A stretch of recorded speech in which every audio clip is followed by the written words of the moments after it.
Good evening and welcome to Captions. I'm Andre Bohannon, your host, and tonight we have a very special program. We're going to be showing you the NAACP candidate forum, those individuals that are running for city council at large seats. This election is going to be on April the 5th, and it's important that you participate in the election and that you listen to what the candidates have to say tonight on the program. It's very important that you become a part of the process. Thank you. What do you think about that? Carrying concealed weapons. I'm opposed against it. I think the bad guys have a way of getting a hold of the guns, but I hope concealed carry laws are never used as an excuse not to properly fund education on the front side or proper police protection on the back side. I'm in favor of, there's only 2 states that currently does not have concealed carry, and that's Wisconsin, and they're getting ready to pass it, and Illinois. With the proper training and education, I am in support of concealed carry. You'll find that I'm not a guy that shows up with answers. I ask a lot of questions, try to figure out where the answers are, and I've asked a lot of people about this. What I've found is the people furthest away from crime problems say we shouldn't have it. The people closest to it say we should. So I will support the people closest to it. But the reality is, I think it's an issue we need to deal with and get rid of because it doesn't deal with the real issues. That will solve a very small part of the problem. Until we realize it's people contacting people, working with people, it's about how do we have great relationships with kids from poorer backgrounds.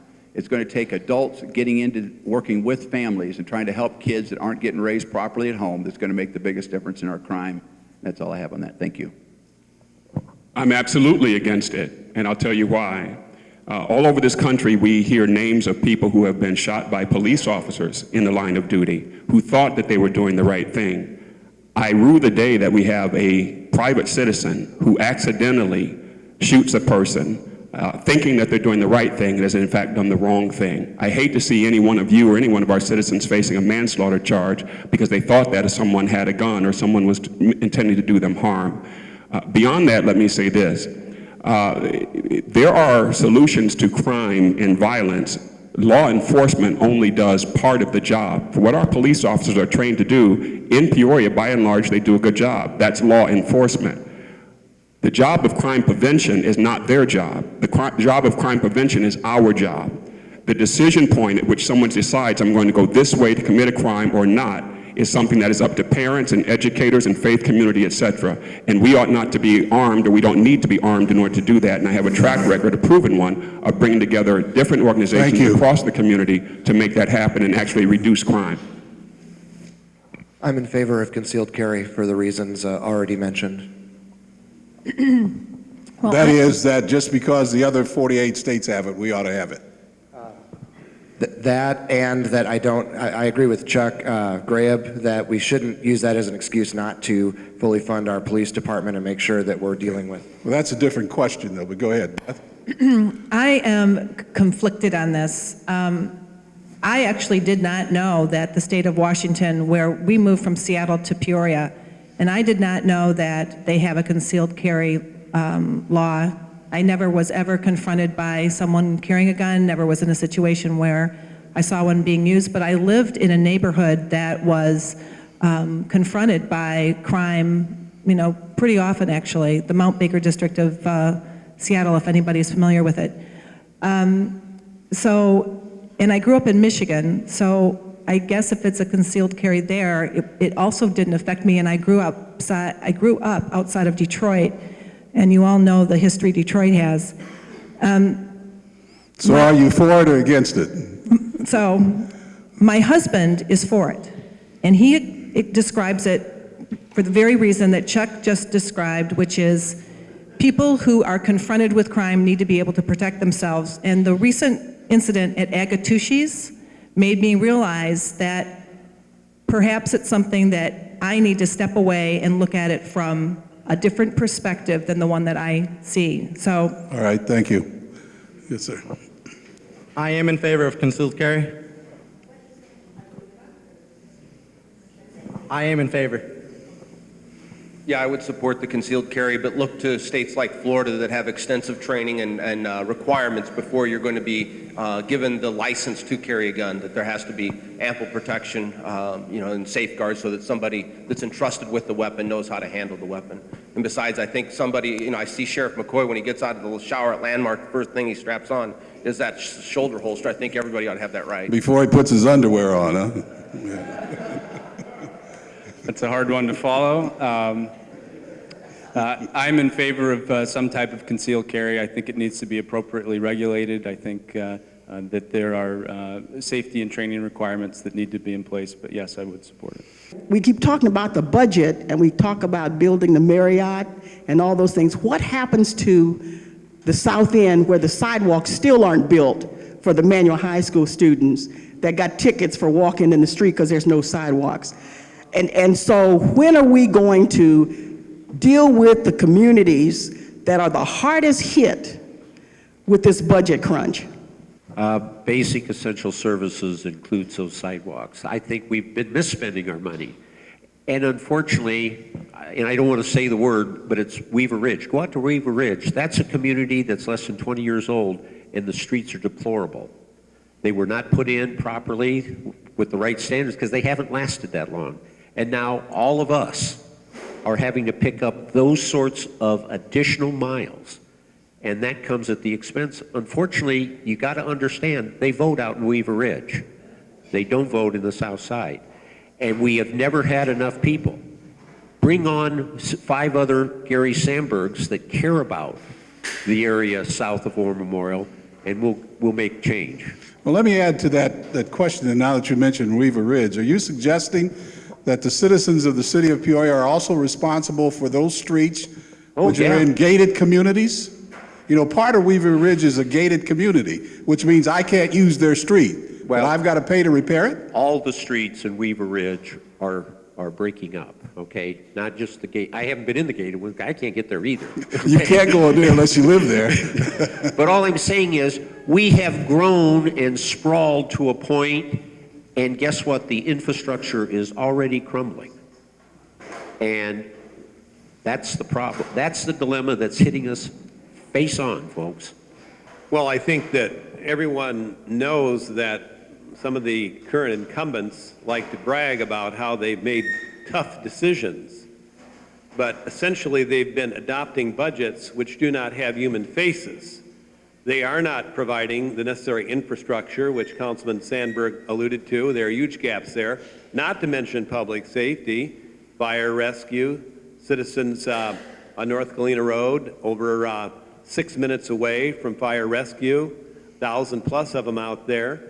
And we could go on and on and on. So this is nothing new, but this is like the 9th or 10th campaign forum, and I'm tired of hearing some of the incumbents say they made the tough decisions, because what that always means is they're going to fund not what's really necessary for the people, but what they want to fund. And it doesn't have anything to do with the people's agenda.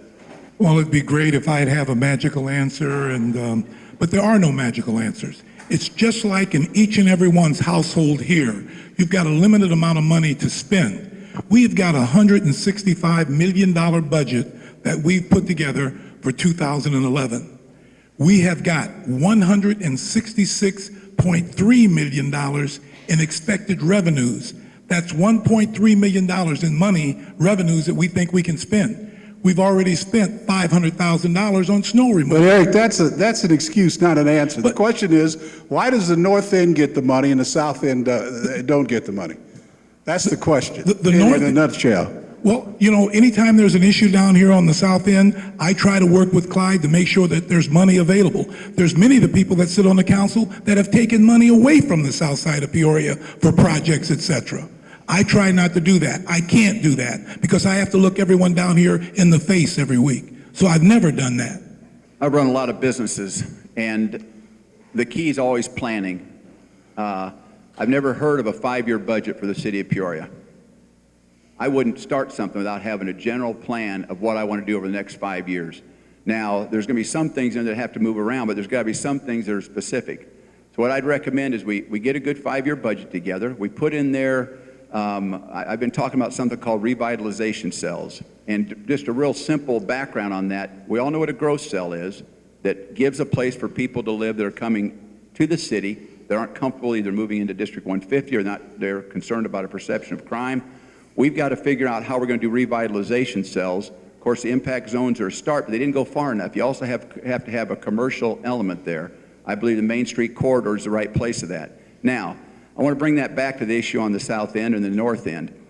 Each of these revitalization cells has to have a 5 to 10 year plan where you're telegraphing to the private, to the free market, what's going to be happening so you can encourage investment there. What that does for folks that say, hey, we're not getting any attention here, is you get it on paper when the attention's supposed to come, and you hold people accountable if it doesn't come. I would like any of you to call me in 6 months if you do not see me starting to put together a plan of when each part of the city is going to get the improvements they need. We got to live within our budget to do it, and it's got to be across the city so everybody's being represented and treated fairly. Thank you. You're right, but it's not that the south end gets pneumonia. The south end already has pneumonia by the time the north end sneezes. The problem, though, is not sprawl. The problem, as I said earlier, is lack of revenue sharing. That's the issue. It's not really a question of whether or not we on the south end have to pay for roads on the north end. The question is, why is it that those on the north end are not paying for roads on the south end? I talked with a gentleman the other day who happens to live down the hill, as we call it. And he said this is what he said to me, a young African-American man, probably about 40 years old, maybe a few years younger than I am. He said, when are they going to fix the holes, the potholes coming down Western? He said, I've been living in this community all my life. He said, and those roads have never been fixed. He said, when are they going to stop patching them up and just repave it? He said, raise my taxes. I don't care. Isn't that what you do on the north end? When you need something done, you raise their taxes. Raise my taxes, this man said to me, and get the roads paved. This is what we're talking about. People even on the south end are willing to have increased taxes for increased services. The question is, when are we going to have fair revenue sharing? That's the issue. My platform is also basic essential services. I believe in taking care of our infrastructure. I think that the problems that we have in the city with infrastructure are dire, and I think that they do. I'm going to disagree with them a little bit. I think they are traced back to sprawl. You know, when you're putting a lot of money into building growth cells so that you can grow the community and hopefully grow into prosperity, then you're taking money away from the older parts of the city. I think that we have shown, you know, if you look at the demographics and how people are moving, that just doesn't work. Our current model doesn't work, and we need to change it so that we're taking care of the infrastructure equally throughout the city. If we want people to move back into our older neighborhoods, which I think everybody has said that needs to happen, we have to make it a place that people want to live and want to raise their family. And so that includes making sure you have the infrastructure there, the roads, the sidewalks. You know, that's the public part that we need to be doing. And we do have a multi-year budget. It's the capital improvement budget. I think it goes about 4 years. So, you know, that's someplace where we could work with Public Works to come up with a plan to, over time, take care of the infrastructure needs. All right, thank you. Ernestine, I think that this question can be answered or explained in different levels, so to speak. We have a policy problem. We have written ordinances that are friendly to developers, which says you have to build just the minimum roads, and those roads are less expensive for the developer, and then once the subdivisions are completed, those roads are then, you know, deeded over to the city, and they become everyone's responsibility. Because the minimum standards are so minimum, the roads fall apart. Meanwhile, our city has grown to the point where they can't manage the roads that we have, and that doesn't take care of the south side or the middle core part of the city whose roads are in really bad shape. The 3rd District roads are in bad shapes. The sidewalks, the gutters, the streets are in horrible shape. The same thing with the 1st District. The same thing with parts of the 5th District. It's a monster of a problem. But we have plans. We have plans. We have the Main Street corridor plan. We have a warehouse plan. We have plans, and we haven't had city council members who have the conviction to stick with it. I have a photograph here of a sidewalk on Main Street that was redone with your taxpayer dollars, only it wasn't done to the standards of the vision. It's right here. So we've got a city that's not even, they're not paying attention. We have city council people who are making decisions in an ad hoc fashion. So it's like CJ says, we cannot manage all these major projects at the expense of the infrastructure, and that is really what our job is. Okay, thank you. There has been a continuing theme with some of the council members that continue to gamble on public safety and let our roads falter and our neighborhoods crumble. But we have the money to give to a museum, and I find that unacceptable. I will look to it that we stop non-essential capital projects until we have safe neighborhoods, good sidewalks. No owner wants to come and, no entrepreneur wants to come do business if we don't have safe neighborhoods, good sidewalks.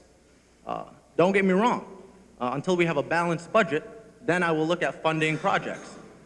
I think part of the responsibility for better public safety or sidewalks needs to come from forcing the developers who have developed the North End to take on more of the economic responsibilities. As Mrs. Akeson mentioned, we favor developers to develop green space and not the heart of our city. So that's part of the problem. But I also think it comes back to the city has not necessarily been good stewards of the taxpayers' revenue.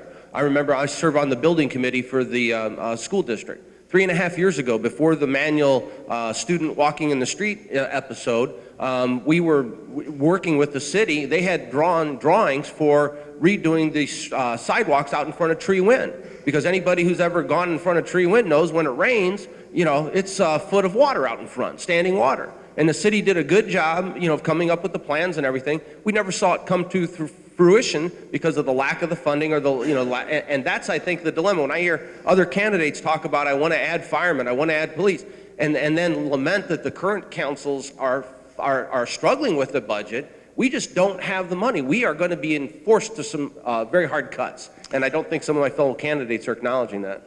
Well, thanks for the question, Ernestine. I've worked for 4 years now to make sure that we're facilitating some improvements all throughout the city, and I've been proud. I voted for sidewalks down on the south end. We're not all the way there, and we need to continue to do more. So I agree with your point, and you know, it has less to do with what we force other developers to do in greenfields. That's not going to change the reality of some of the challenges we have down on the south end, and we need to make sure that we're investing in these neighborhoods too. I will admit we have deferred a lot of our capital spending over the last couple of years as we've faced the difficulty of the recession. But I can tell you, no one up here at this table has done more to find funding for infrastructure in the south side of Peoria than me. Have you been successful? I have. I've gone to Springfield. You have or have not? I have, Don. And I've gone to Springfield. I've secured $11 million that we can have for improvement of Washington Street, and then I went out to Washington, D.C. on my own dime and secured $10 million for Tiger 2. And that's been in debate, but I feel very strongly that we will get those dollars based on what I'm hearing. And those are important dollars to invest in the oldest part of the city. As a parent, I attended a lot of District 150 school board meetings last year, along with hundreds of other families that pleaded for our schools to remain open. The city council was largely silent. We saw no help from any at-large or district council representatives. My question to all of you on this panel is, to what extent you would be willing to get involved in school board issues if you feel that you do have any ability to persuade, and if you would be willing, in your capacity as city council person, to advocate on behalf of Peoria parents in regards to our public schools. Thank you. Well, thanks for the question, Diane. I mean, it's the most important question facing our community, in my opinion, on where are we going with our public schools. I think there are a lot of things that we can do as council members. I've tried to do them. There are more things to be done. We have a huge mobility problem throughout our district. We have priorities that I think the council can help influence on the school board. And I'm looking to develop ways that we can actually create revenue within the city and redirect it to things in the school board that are more reflective of the priorities that come across my desk as a council member. And that means sometimes investing in programs and opportunities that will create jobs for the future of the community, job training, vocational programs, and other activities. Well, let's stay on point now. You know, a few years ago, the council gave $4 million to a parking deck that was supposed to go back to the school district because according to the board member or the board president at that time, the school district didn't need the money. And so they gave it to the doctor's hospital up to build a parking deck.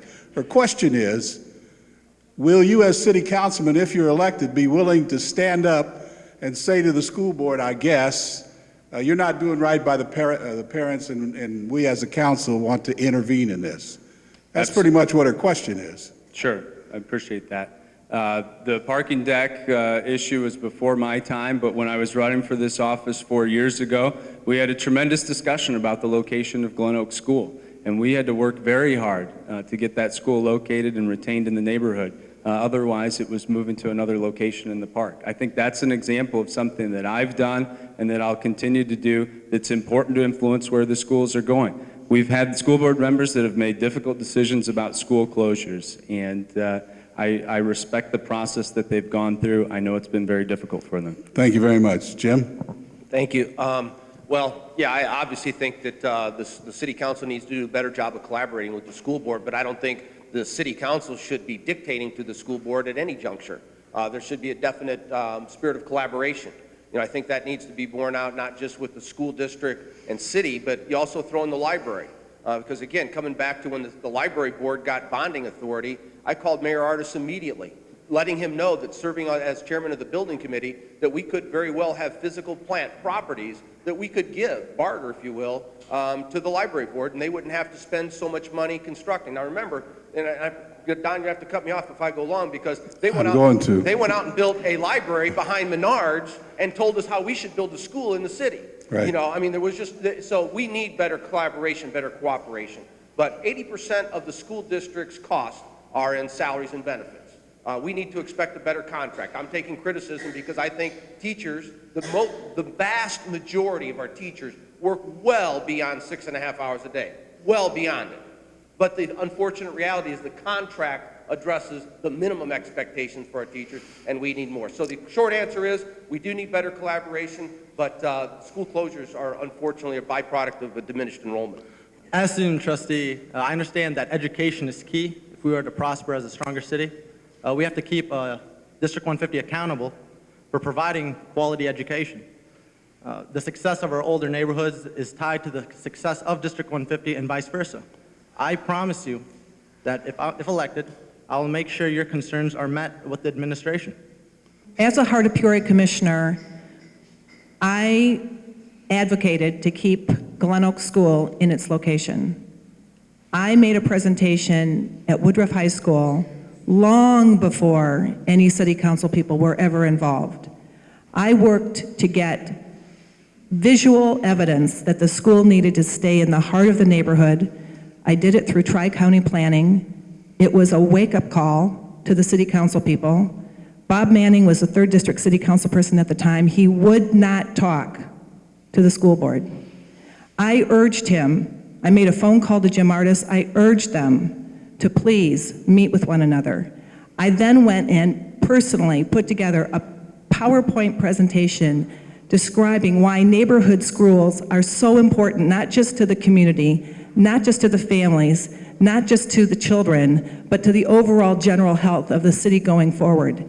I put that presentation together by myself.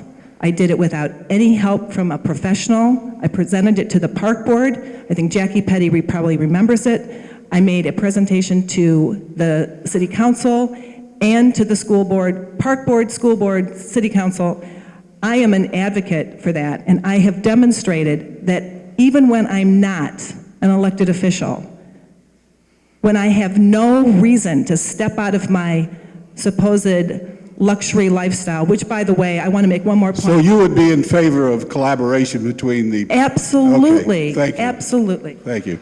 I too believe that we should definitely collaborate with the school board. I guess the way you The way you asked the question, you were asking about should we advocate on behalf of Peoria parents. I think that that is appropriate in cases where it impacts the city. So that's the only distinction I would make. In a case of where they're closing schools, neighborhood schools, that goes directly to a city issue of having sustainable neighborhoods. And so I think that that's something where we need to meet with the school board and come up with a common vision for city planning. And so I would definitely advocate for parents in that regard. Diane, did you hear it? He said that we need to have a common vision for city planning. That's why our vision is a vision for one Peoria. Before the latest rounds of school closings were announced, or when they were announced a few days ago, there was a young woman whom my heart really went out to, who was interviewed in the news. And this is what she said. She said, "Our children deserve the right to go to schools where they're loved and cared for by their teachers." My thought as I was listening to her is, what makes you think that the schools where they would be going, they would not be loved and cared for by their teachers? And then she went on to say, if this goes through, I may just leave Peoria. And my thought was, if you leave Peoria, what's going to happen to your children? They're going to have to go to new schools where you're going to wonder whether or not they're loved and cared for by their teachers, right? The real heart of this issue goes back to something that's historic for us here in Peoria, and that is if you went to Woodruff, but you didn't go to Richwoods, or you went to Manual, but you didn't go to Central, and all the way around and all the matrices involved in that, then you weren't whatever. And the fact of the matter is, that's where we've historically come from, and our children did not get this on their own. They learned it from us.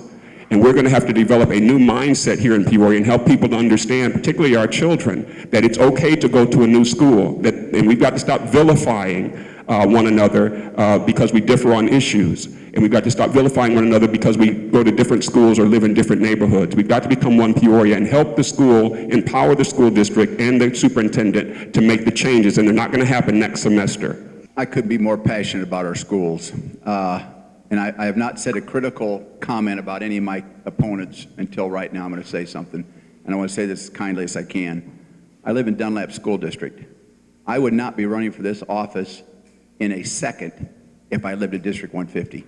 That is the most important board in our community, period. And to realize we just had District 3 without a candidate is a sin and a tragedy, and we should all be slapped for that. It's terrible. It's the most important thing in our city. And a lot of people talk about what they're going to do. You don't have to be in power, official power, to make a difference. Influence is more important than power. When I got ready to run for this, the first thing I did was call David Gorns, took him out to breakfast. I have now had a meal with at least 5 of the current school board members, and each time it was never about, here's what you're doing wrong. It's about, I look forward to working with you. I haven't heard anybody else talk about that. I will be working with the school board because I'm building relationships.